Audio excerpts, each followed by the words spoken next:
Olá, queridos alunos da primeira série do ensino médio, tudo bem com vocês? Quem fala aqui é a Cris, professora de texto e gramática. Apesar da apostila de vocês ainda não ter chegado ao colégio, nós vamos trabalhar aqui nessa aula com o conteúdo das aulas 13 e 14, da página 28 a 30. Você pode acessar essa aula pelo conteúdo online, não tem problema, tá bom?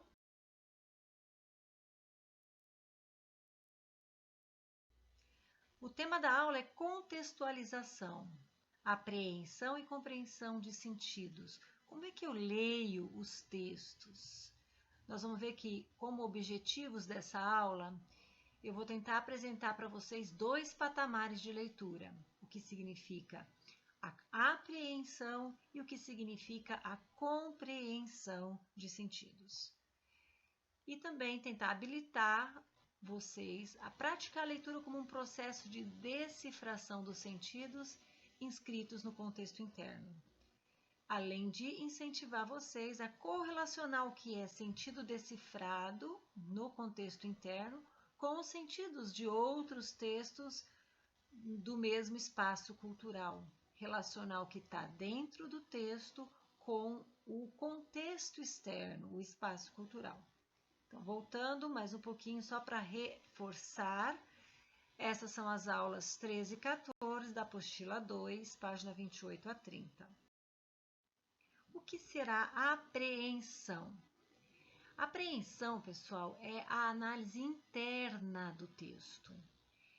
É você capturar as informações e significados que estão inscritos, explícitos na superfície do texto, e não em impressões deixadas na sua mente. Então, é você ler com atenção cada palavra que está ali e relacionar, então, essas palavras. Portanto, você precisa conhecer a língua, conhecer o código.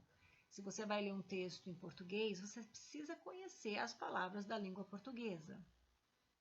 É preciso confrontar as impressões com os signos materialmente presentes no texto.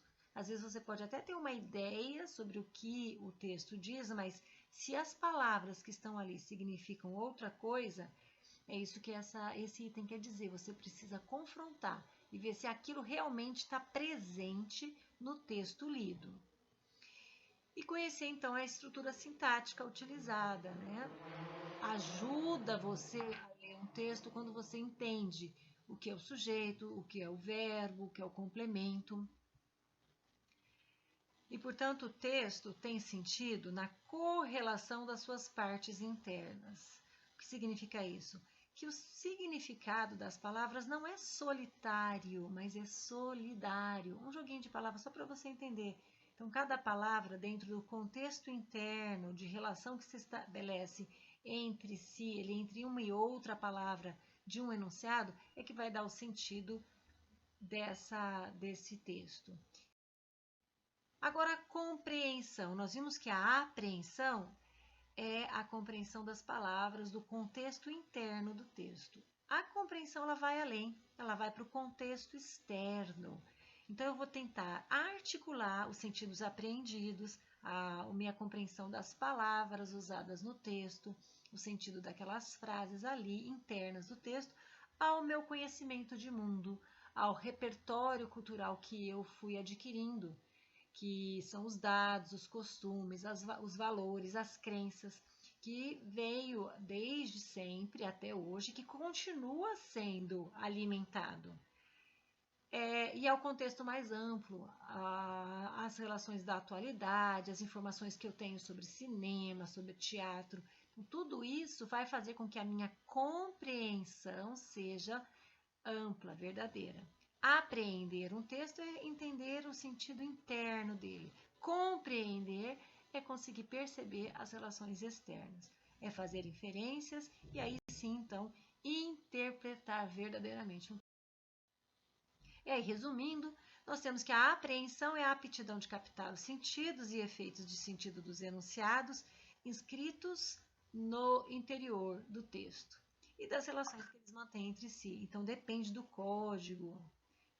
Já a compreensão é a aptidão para correlacionar os sentidos do texto particular com os significados já definidos no contexto cultural. Então, depende do meu repertório cultural.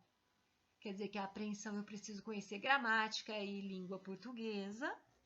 Já a compreensão eu tenho que ir além.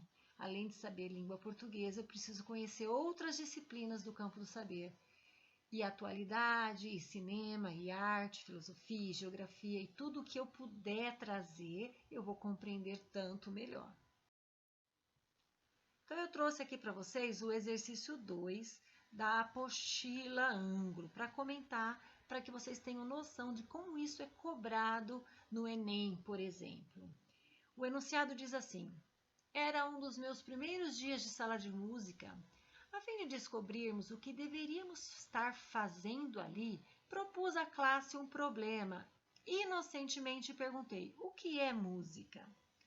Passamos 2 dias inteiros tateando em busca de uma definição. Descobrimos que tínhamos de rejeitar todas as definições costumeiras porque elas não eram suficientemente abrangentes.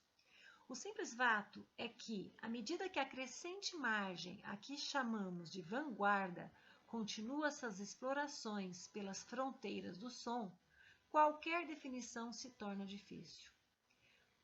Quando John Cage abre a porta da sala do concerto e encoraja os ruídos da rua a atravessar suas composições, ele ventila a arte da música com conceitos novos e aparentemente sem forma. Esse é um texto de Schaeffer, O Ouvinte Pensante, São Paulo, Nesp, 1991. O enunciado do texto, então, com base na leitura do que a gente acabou de fazer, diz assim: a frase "quando John Cage abre a porta da sala de concerto e encoraja os ruídos da rua a atravessar suas composições", eu vou grifar aqui no texto o que é importante, o que o enunciado está pedindo que eu destaque. É isso que eu preciso aprender. Eu vou procurar o sentido desse enunciado específico. Quando John Cage abre a porta da sala do concerto e encoraja os ruídos da rua a atravessar suas composições. Aí o enunciado fala na proposta de Schaeffer de formular uma nova conceituação de música. Veja bem, ele é um professor de música que perguntou aos alunos o que seria a música, e agora, citando John Cage, ele vai tentar propor uma nova conceituação de música. Qual seria então a melhor alternativa? Esse é o exercício 2, ele está na página 29. Quando eu penso na alternativa A, essa frase na proposta do Schaeffer representa a acessibilidade à sala de concerto como metáfora no momento em que a arte deixou de ser elitizada? Se eu penso que eu quero definir, veja, conceituar música como o enunciado pediu, eu não estou falando em acessibilidade. Não é uma questão de abrir as portas da sala de concerto para que entre pessoas que seja acessível a música. Não, é para entrar os ruídos. Então, o que está errado na alternativa A é a palavrinha acessibilidade à sala de concerto. B. A abertura da sala de concerto que permitiu a música fosse ouvida do lado de fora. Aqui, não era para ser ouvida do lado de fora. Na verdade, de dentro eles queriam ouvir o que estava fora. Então, também está equivocada. C. Postura inversa à música moderna que desejava enquadrar uma concepção.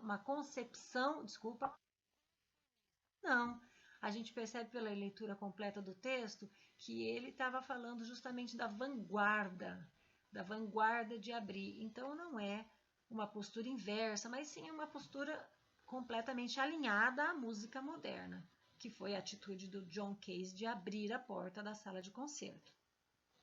D. Intenção do compositor de que os sons extramusicais sejam parte integrante da música. E aqui nós temos a nossa alternativa correta. Mas vamos ler a E também. Necessidade do artista contemporâneo de atrair maior público para o teatro?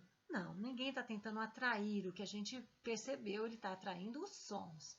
Então, como vocês viram, a alternativa correta é a D. Agora eu vou comentar o exercício 5. Veja, na propaganda a seguir não foi usada nenhuma palavra difícil, nenhuma. Mas há um dado cultural, e eu grifo aqui para você, dado cultural, que se não for conhecido, impede a compreensão da mensagem. Então, dê uma olhada na mensagem.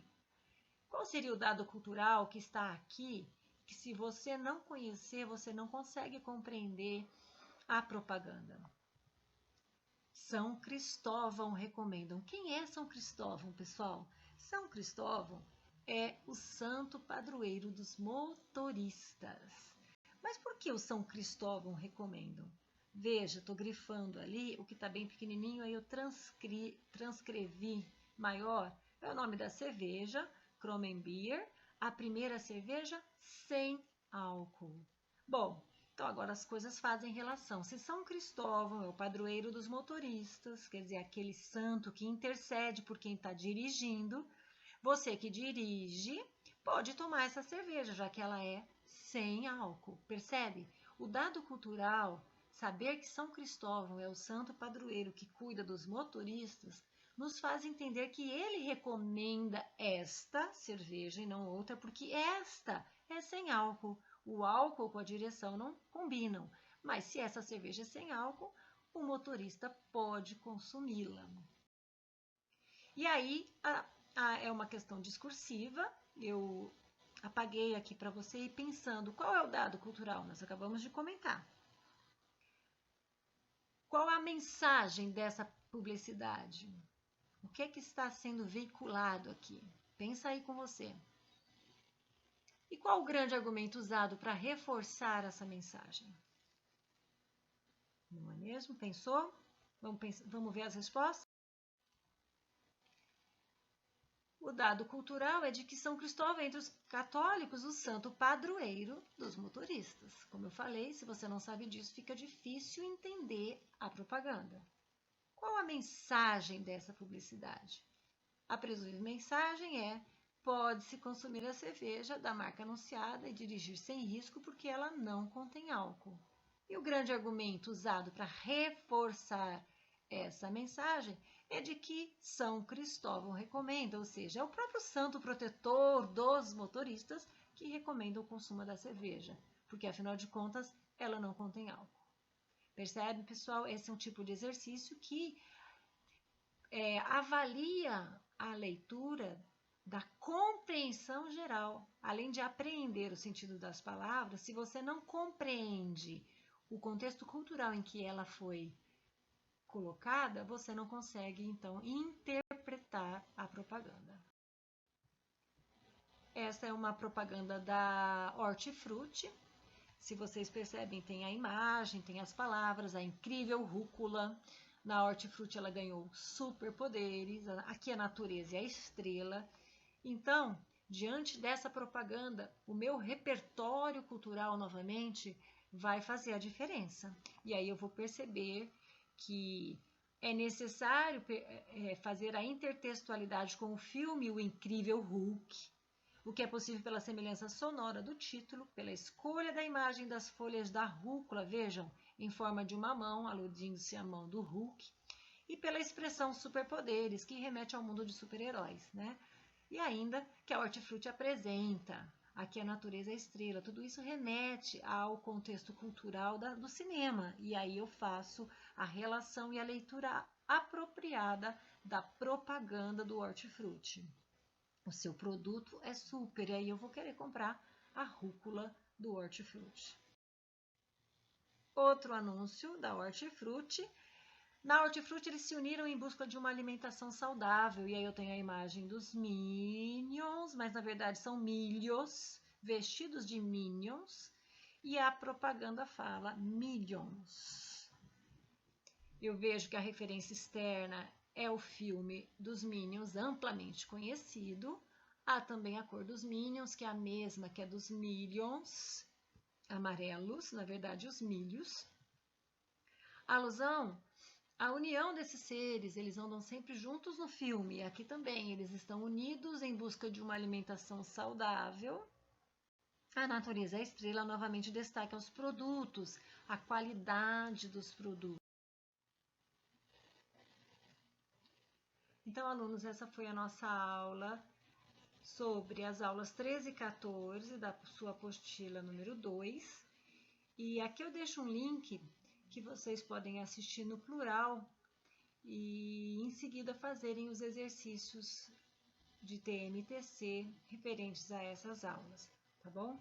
É um pequeno vídeo do professor do plural e vocês façam o TNTC para segunda-feira que vem, dia 20 de abril, tá? 23 horas e 59 minutos do dia 20 de abril, segunda-feira.